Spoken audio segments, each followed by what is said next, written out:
It's a pleasure to introduce you to Hoda's Career Info.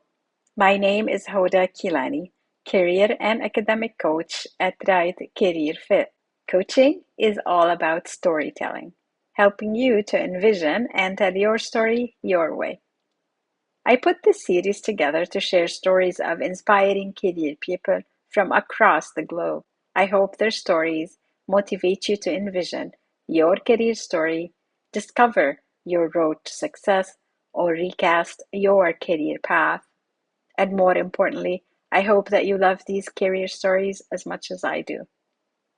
Our guest today is Deputy Director of Student Success at Curtin University, Australia, Dr. Alan McAlpine.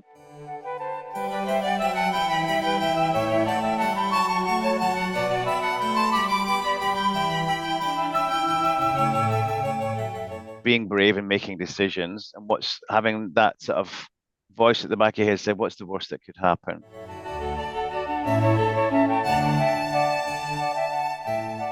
The skill set for career practitioners now has shifted from what it was maybe 5, 10 years ago.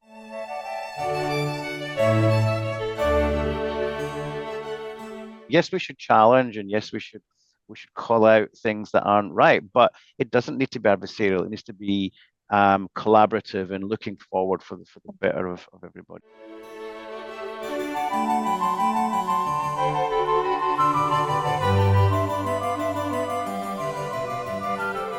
Thank you for joining Hoda's Career Info, your career program where guests from across the globe share career tips and personal stories to help you successfully navigate your career. Watch, listen, and learn. Remember to like, subscribe, share, and follow me, Hoda Kilani, on social media for more career info. More importantly, make sure you have that very important career conversation with a career professional.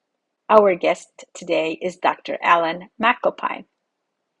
Alan is a tragic 70s music rock lover. He enjoys playing his guitar badly and sings in a non-performing band, the Geriatrics. As much as he would like, that doesn't pay the bills. Dr. Alan McAlpine is therefore the Deputy Director of Student Success at Curtin University, having been there for just over 3 years. His portfolio comprises careers and employability and a social impact hub. He has over 20 years' experience in the career development field and has been involved nationally and internationally for many years through his involvement in National Association of Graduate Career Advisory Services, where he is currently National President. Alan's extensive experience includes past roles such as Associate Director, Student Success at QUT, and Careers and Employment Manager for over a decade. He serves on the Career Industry Council of Australia Executive Committee and chairs the board of Graduate Careers Australia. Join me, and together let's learn from Dr. Alan's experiences.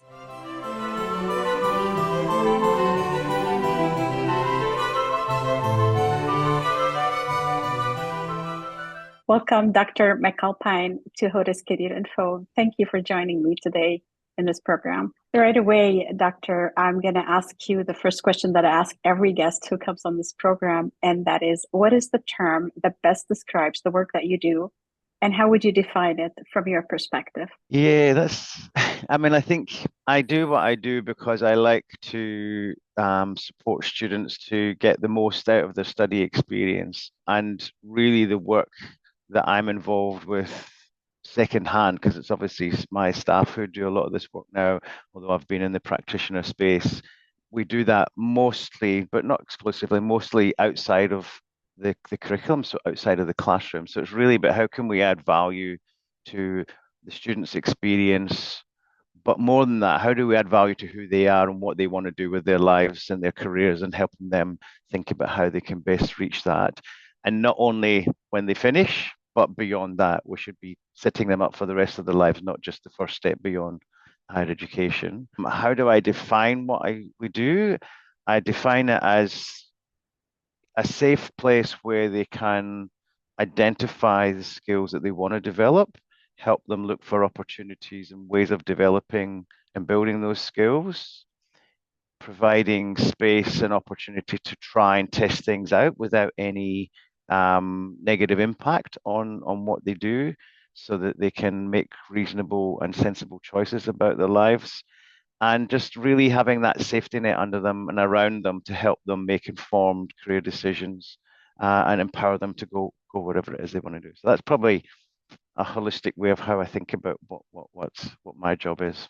That's perfect. I work with young people and I always, ask them to reflect on what they're doing. And that's all I try to do with my guests is to encourage the students to see what you go through when you think about your work. So I appreciate it. It's a perfect answer. And the next question is about your personal story. And perhaps you could share it with the audience and let us know if there's a message that you learned by living that story. My story starts a number of years back in the west of Scotland. I was brought up by a single mum, and I my father died when I was relatively young. So mum basically brought myself and my brother up. So came from essentially a single parent family at this sort of probably that crucial point of your life where you're starting to make decisions about what to do. Was a very what I would describe as a very average school student. Had no intentions of going to university or college, but did did apply to our local college just simply to please my mother, get her off my back, because all my friends and everybody around me were all just going out and trying to find a job.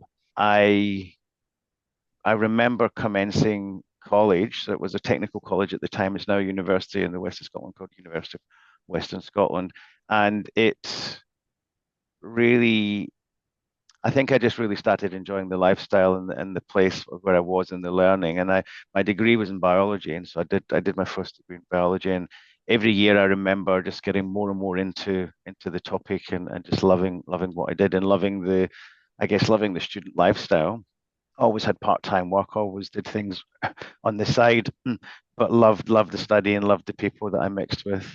Got to the end of that degree and still didn't really know what I wanted to do with my life, and thought, well, you just go and find a job, don't you? And somebody said, oh, maybe you should think about doing a PhD. And never even thought, I don't think when I left school I would have known what a PhD was, never mind even consider it as an option. Anyway, a number of interviews and different things, and I did end up getting a PhD in at the University of Edinburgh, and so I moved away from the west coast to the east of Scotland and did my PhD. And again, just loved that lifestyle and that university space and the people around you, and yeah, it was just such a fun place to be, and loved the topic.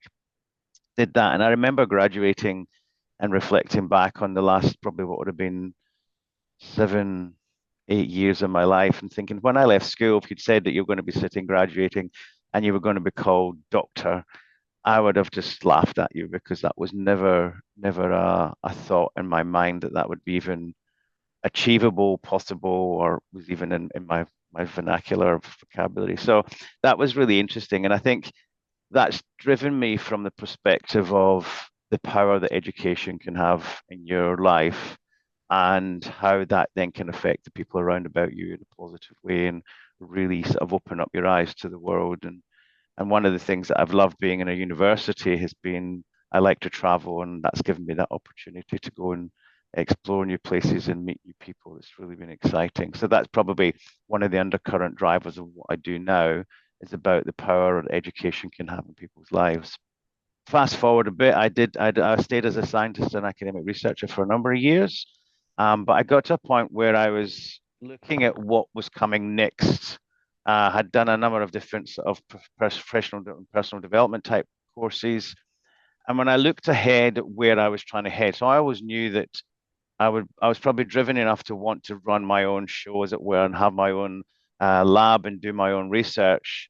I probably thought I was a very average scientist, but when I looked ahead at what do people do that are running labs? Well, they tend to spend all the day writing grants, writing papers, and doing very little, if any at all, of the bench work and the stuff that I really enjoyed, the practical hands-on stuff. And it made me realize that why would I continue on down a pathway that was going to take me to more of what I disliked about the role rather than more what I liked about the role. I think in all of our jobs, in all of our work, we have the stuff that we are passionate and really excited about doing, and we have bits that we just know we have to do.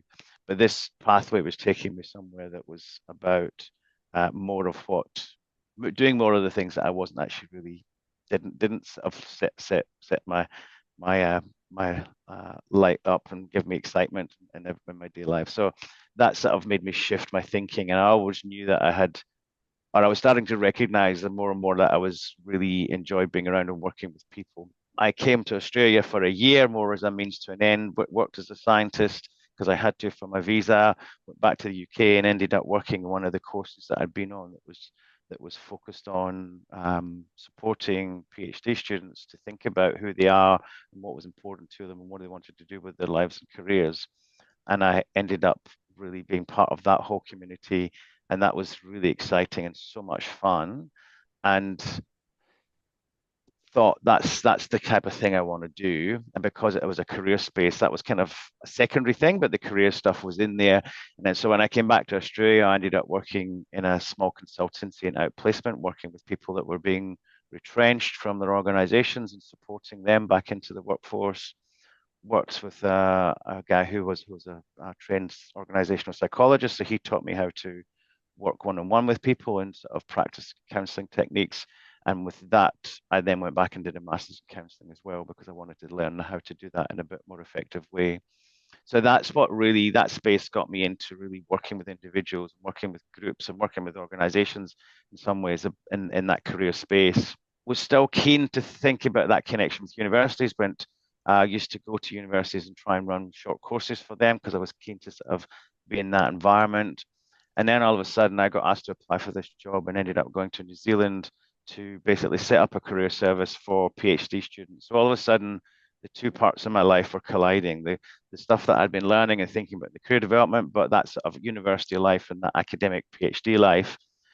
And I was passionate about that because, especially in the PhD, but it happens really anywhere in higher education universities, I think you get kind of put on a treadmill and told that's where the end point is, and you just keep going until the end without much thought about is that really where the destination I want to go in, and what do I have to do to get there, and all those other things that sit outside the content topic that you're actually trying to to learn about. So I did that for just under a year in New Zealand, set up a service specifically for PhDs, came back to Brisbane and did the same at Queensland University of Technology, QUT, for 3 years. My boss there was about to retire, so I tried to set myself up to be a stronger candidate for his role and ended up securing that and worked as the head of careers at QUT for just over 10 years until we were restructured.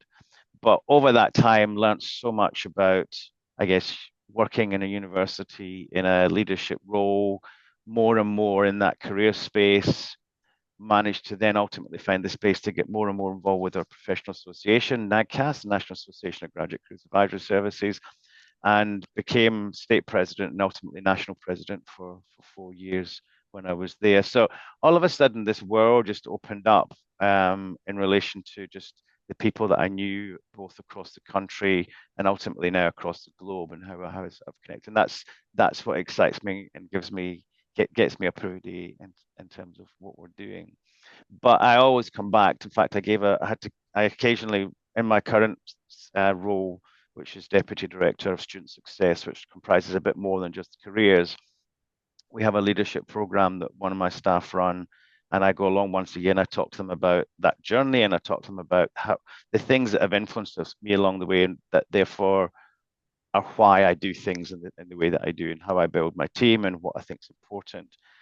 But that core part of why I do what I do and what I want to sort of give to the staff to give to our students is we know that education changes lives, and that's ultimately why we're here and why we do what we do.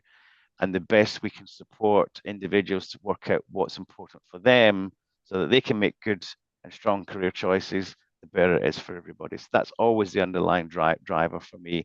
And I think that other little bit from one of the things that's happening in Australia now is there's a government push to try and really ramp up the non-traditional, so equity learner coming to university. So those people who often come from either poorer backgrounds or indigenous backgrounds here in Australia or disability, those who don't necessarily always see higher education as a choice or an option. How do we encourage more of these people into university? And how do we make sure that those people get the best experience while they're here to set them up for whatever it is that they want to do? And so that experience for me is education. And coming from a background that wasn't expected to come and go to university is one of the sort of key things for me. What Such about an you? awesome story. You took me on a whirlwind through it, like a really very cool story. But in it, I do see, yes, like you said, the power of education, your ability to pivot still as well, and willingness to take on some new challenges. So these are the messages that I heard. But if you were to pick a message or two from your story, which is amazing, in my opinion, what would be your message to the people listening? I think probably the thing that I didn't mention in it is just being brave and making decisions and what's having that sort of voice at the back of your head say, what's the worst that could happen? So I've probably done that I mean, I've done that a lot, but the two times in my life where it was quite significant. One was leaving the UK to come to Australia.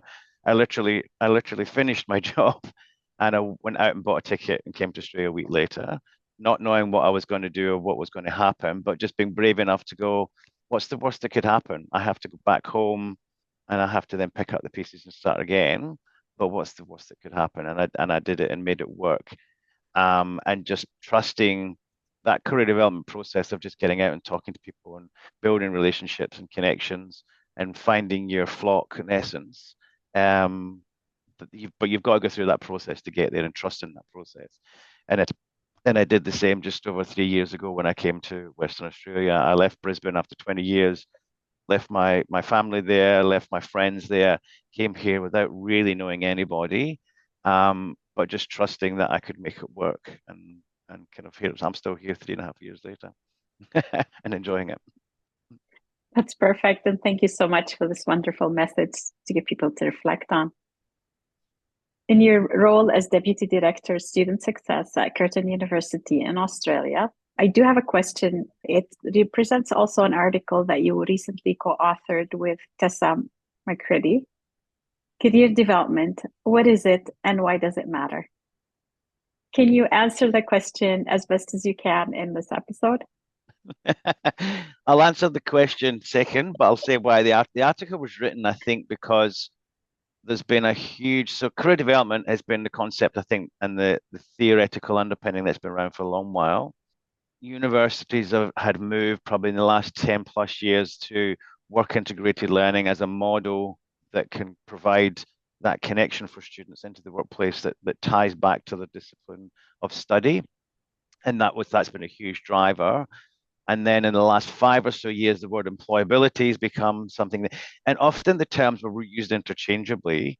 And I've always had a bit of a bee in my bonnet about that being, they're not the same thing. They're actually three different things. And we need to help people understand that. So we wrote this short article to try and be clear and to give Tessa her the credit. She had basically sort of done a short presentation on that, and I said, why don't we write this up and put it out? So that's kind of why we wrote the article. But I think coming back to the crux of the question is what is career development and why is it important or why does it matter? We spend most of our lives in the workplace, and unless we're very lucky and win lotto or have a great idea that makes us a lot of money to retire, and those things happen, but they tend to be the exception rather than the rule. Um, we've got a more complex world now than the one that I grew up in. And I think it's important that we help people understand how to navigate that. I don't think we have all the answers to what that is because we don't know what the future will hold, but we can give some skills and attributes to help people connect with what a career is, to think about who they are, and how to bring the two parts together for a productive and an enjoyable work and life. And I think those two things are inextricably linked. I don't think they're two separate things. How do we do that? And if we have people in the workforce that have that mindset, then that does two things. In fact, possibly three. It does the workplace becomes a more productive and happier place for people to be. People are more connected to it for themselves and therefore they're probably more happy people in their general well-being in everyday life. So I think that, and I think the tangent I was thinking about, there's some research out there now showing that having a strong understanding of how you connect with your career has a well-being issue now, and we've got a lot of rise in mental health issues. And so career development and understanding how that supports individuals can have a spin-off effect into people's well-being. Hopefully that then translates to some of the issues that we're seeing in society as well. I appreciate your taking on. It's a very complex question, I know, but it just gets people to start reflecting and digging hopefully deeper into their career development journey. This is not your first interview. You've been interviewed before, and so I did watch another interview. What was the And you interview you mentioned, watched? I don't remember, but I do have a quote that I pulled out of it. And I can reference that in the comments section later on. But this is the quote, and it's something you said. It's important that each student feels like you are working with them as an individual, not just as a number among our 50,000 students. I love that because I mean, that's why I like working one on one with students because I feel that is important. How do you accomplish this at Curtin with over 50,000 students? And I'm going to ask you another question. You can combine them or answer them Sure. separately. How easy or difficult is it to accomplish giving students that feeling that they Yep, are yep, individuals? yep, yep, yep. Yeah, it's challenging. That's not an easy. I think that's the probably the end goal of what we should be trying to achieve. That every student walks away feeling that they've had an individual experience. I think going back to what I was talking about before in relation to trusting in a process, you can teach people in a mass that sort of the process to follow, or how to navigate through that, and then at least they're empowered to sort of follow through that and utilize it in the way that's important to them. I think that the 50,000 figure, it doesn't just come from this institution, it's across institutions. And we've had this move to massification of education, which has both had a positive and a negative effect. It can have a positive effect that you get more people through into higher education, so you've got more opportunity to transform lives. But the negative side of that is that individuals can often feel just like a number in a mass area.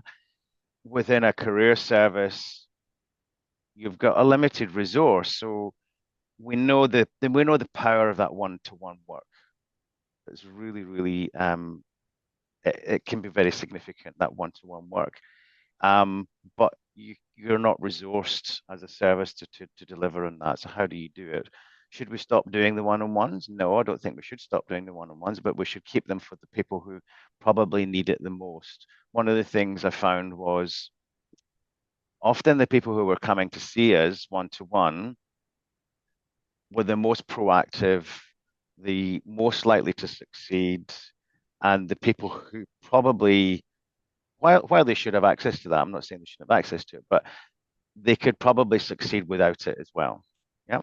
So how do you really think about what that looks like? And so I took a model from a previous colleague of mine where we looked at things as a pyramid. At the bottom of the pyramid, or however you want to say it, so the pointy part of the pyramid is essentially where you've got that one-to-one. So it's high effort from a staff member, but it's low numbers from a student perspective. Then at the base of that pyramid, you have high numbers of students interacting with what you've got, but low effort from a staff perspective. So, in a very sensible way, that's saying online resources available 24/7. We can develop, we can put them there, and students can take and use them whenever they choose to use them. So that's very low long-term effort from a staff member, but high number of student contact and input. And then you can pair that back up to where you have in classroom sessions, workshop sessions, one-to-one. And so starting to look at how you deliver career development within an institution and thinking about it in that tiered approach and making sure that the numbers look sensible. There's no point in starting looking at those numbers and you've got 200 students coming to one-to-ones and you've only got 50 turning up to a workshop. That's not a sustainable model in terms of staffing and reach that you're trying to do. So I think that you need to think about it holistically and not just say we should be doing this and not that. You need to do everything, but do it in a way that's sensible for the environment that you're in. We've focused more and more towards embedding career development practices within curriculum. Why? Because that's the biggest reach we're going to have. It's a place that every student has to be. They don't have to come to the stuff that sits outside classroom. You can turn up to class, you can go away, and you can still get your degree. But if you want people to have had some of that careers education, that's probably the most effective place. Not the only place, but it's one that's in the pyramid. It sits quite low down, but it's not at the bottom. It's not at the top. But it's an effective way of getting reach across the whole of your student cohort. And that's been around building connections and relationships. Kind of coming on to your second half of your question about how easily difficult is that to accomplish. Um, and it's about the way we've done it, both at my previous institution and my current one, is we start with building good relationships with our academics. So I have at this university, I have a career practitioner attached to each of our faculties. It's their job to work with the academics, to work with the students in that faculty. And that relationship model can work really, really well. So we've developed a framework that basically has learning outcomes scaffolded across the whole life cycle of a degree that are all career related and basically builds the capabilities from a career development perspective across the life cycle. So I get worried when people say, "Oh, well, we just need you to come in and run a resume workshop and that's it done." You say, "No, it's career development is not like a vaccine. You can't just give somebody a jab in the arm and then they're done and they're fixed for the rest of their life. It's an ongoing, lifelong process, and this is part of it if we can scaffold it across." So we develop those learning outcomes across the life cycle. We look at a curriculum with the academic and we say, where are you already doing some of this and where are the gaps and how can we support you to fill in those gaps so that it happens across that space. That takes a lot of work, it takes a lot of coffee conversations and a lot of building those connections and relationships. And it works. The downside of it is very relationship based. So if the relationship disappears for whatever reason, i.e., the academic moves on to another role or another institution, you're often back to square one and having to start that conversation again about why it's important to do. So you need a bottom up approach, but you also need a top down approach. How do you then work strategically? And that's what I see as some of my role is to work with the senior people within the university to say, from a way of us looking at this holistically, we need to be thinking about how does this happen as part of policy. So when a degree becomes accredited or reaccredited, we need to constantly map it against this. And that's part of the process. So you've got, from a bottom-up perspective, you've got something to hang your hat on in relation to why are we doing this? Well, it's in your policies as a lever. But here's the good news story is every student gets this great educational experience. They've got the skills and abilities to ultimately create and design their pathways towards whatever future career they want. So number of different ways of doing it, and that's how you get to your 50,000 is by scaling that way, and a lot of coffee conversations. This is the perfect scenario when I think it can be done. When I ask people, can this be accomplished? They say we don't have the resources to do it. Yep. Did you need to hire more people to accomplish what you've accomplished within that framework? Yes and no. So no, in the sense that I haven't grown the team. So I came in when I was at my previous institution, QUT. We had some natural growth just due to some times where there was more money around. I was able to grow a little bit, but reality was that I didn't increase it that much. Coming to Curtin, I haven't increased the team size at all, and we're still on this journey towards what I was talking about. Clearly, if you've got so universities in the US and Northern America tend to have far more career staff than we have here in Australia. So, like my careers team has 5, 6 career practitioners. It's not many, really, but it's still more than some other Australian universities have. So you do need a little bit of a critical mass to help make this. So we've got 4 faculties here at Curtin. I've got 1 staff member attached to each of those faculties. So that's a really good starting point. Could you do with more? Yeah, of course. You can always do more with more. However, that said, where's the yes? The yes is around the skill set of the people that are doing the job. So if we go back 10, or so years, career practitioners were very counseling focused, one-to-one focused, maybe workshops if they actually enjoyed standing up in front of a group or building resources. But the ability to have a conversation with an academic where they understand what pedagogy is and they understand curriculum development, that's non-existent generally.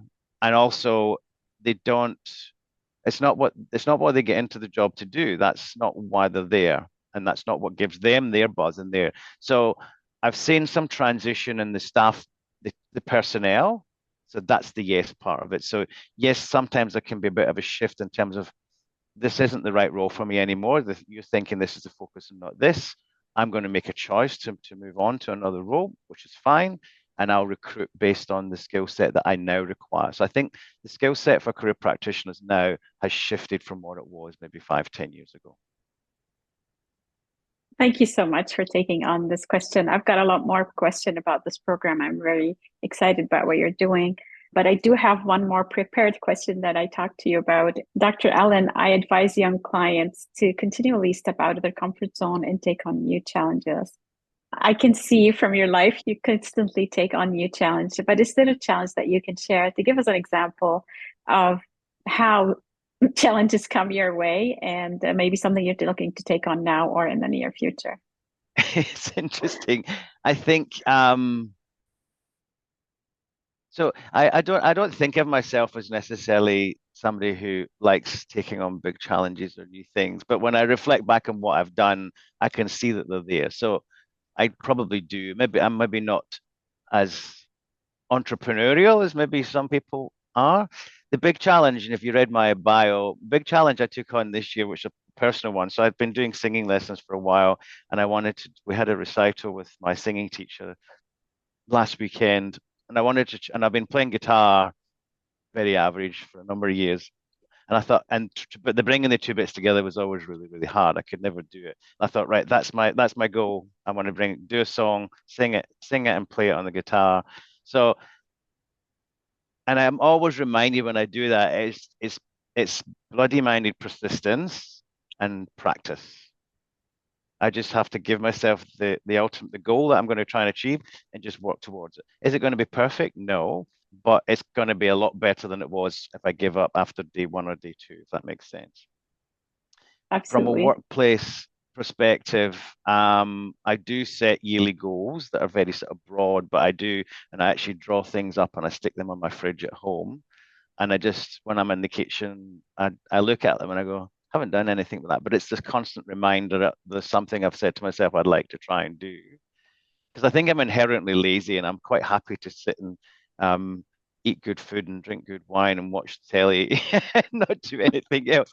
But I need that little prompt from time to time. So those are I guess, the things that I do to help me move forward. And from a work perspective, it's probably pretty much the same. I set some really sort of just tangible but sort of clear stretch goals for myself, and I work with my staff to do the same. And I think so. When I came to Curtin, I came into an environment which was similar but not the same to my old institution, and I could see they didn't have any embedded career development work at all. So that was the goal. And I worked with everybody to say, is this something we want to achieve as a group? Because it's all very well me wanting it, but if it's not in their um, way of doing things, then that's not going to happen. And there was no pressure from above me to do that sort of thing, but I can then convince my senior directors and whatnot that this is a useful way forward. So just having those constant conversations, I think one of the big things this year I've been trying to push is there's been a concept that's come out of the UK and it's becoming a bit more talked about here in Australia and done in a few universities, career registration. So this is the concept of a just in time pulse check of where students are in terms of their career readiness. Um, so in both the UK and in Australia, to a lesser degree in the US, in Canada, there are destination surveys. So students are surveyed at the end of the degree at some point, whether depending after graduation, have you got a job? Is it related to your course of study? And a whole series of other questions. And then that data then comes back to the universities, but it's like 12 months after they're finished. So you have this really rich, valuable data set, but you're actually applying your learning from it to a cohort that didn't even contribute towards it. And you're 12, 18, 24 months further down the track. And we know that that world of work changes constantly, far faster than we can get that data back. So you're constantly working in hindsight with to feed back to your current cohort. So what they had done in the UK and we're starting to do here is actually at the point of enrollment each year, ask 2 or 3 questions as part of that enrollment question to sort of get a sense of where they are in terms of their career readiness. Are they still at exploring stage? Have they got things sorted? Have they not even thought about it? So you can basically then categorize them into sort of 4 buckets. And that's a real time. You know exactly the students who are here now, where their thinking is in terms of the career. And you can then pull, because you know who they are, you can say, students in this course are not ready. What can we do to support and help them? So that's been one of the things I've been slowly, that's been the push and challenge I've been doing here. So you end up having to work with the technical people, the people who run enrollments, and they're very protective, understandably, about anything new coming into that process, but slowly just having the conversations over time, then starting to put them in touch with other universities that are doing it so they see that this is not just something we think is a good idea, it's something that's out there, and they go, oh, that university is doing it, why are we not doing it? And so the conversation slowly shifts, and I'm starting to see that in the last month or so that conversation is now shifting a bit, and I'm hopeful that when we get to 2025 we might not be totally there, but we'll have at least a better data set than we have currently, that we can now start to combine that with our embedded career development stuff and say, here's another lever we've got to say, your students saying that they're not ready for the career, and you tell me they are, but I've got data to tell me that they're not.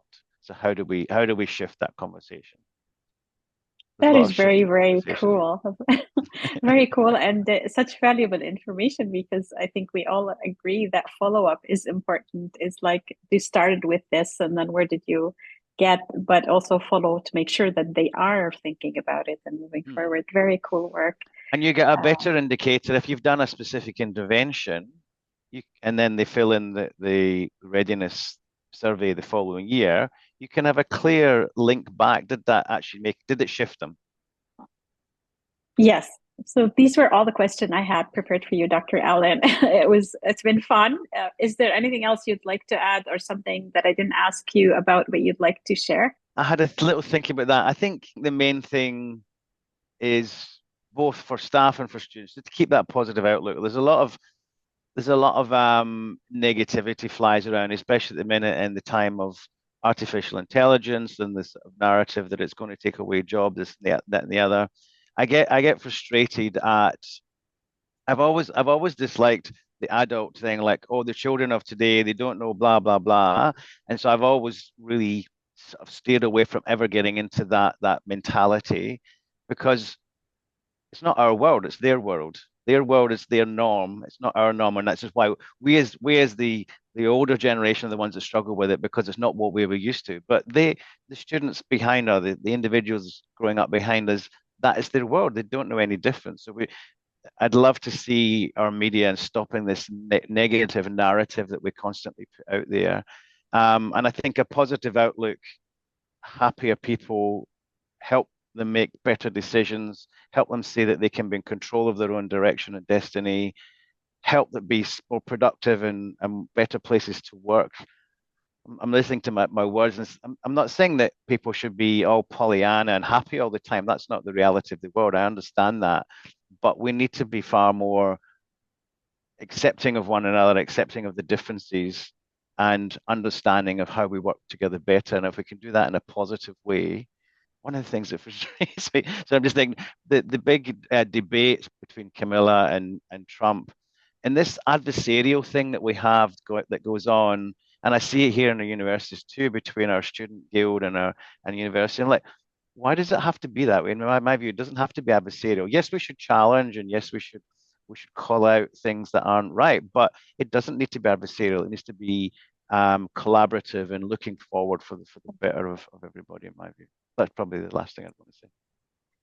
Thank you so much for your positive attitude and your positive message. I hope it reverberates. Thank you so much for your time, Dr. Allen. You're very welcome, Hoda.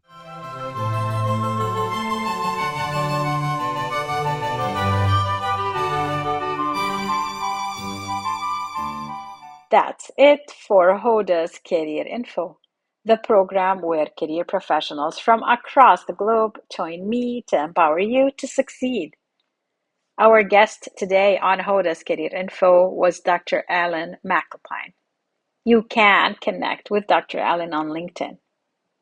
Dr. Allen told us how he writes his goals down and checks them regularly. Do you write your goals down? Do you think writing your goals down will help you accomplish them?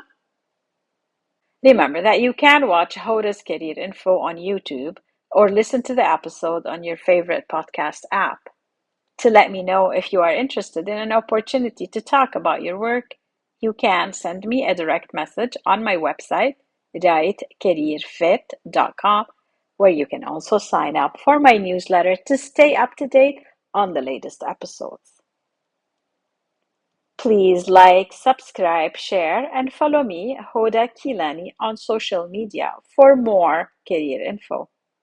I am your host, Hoda.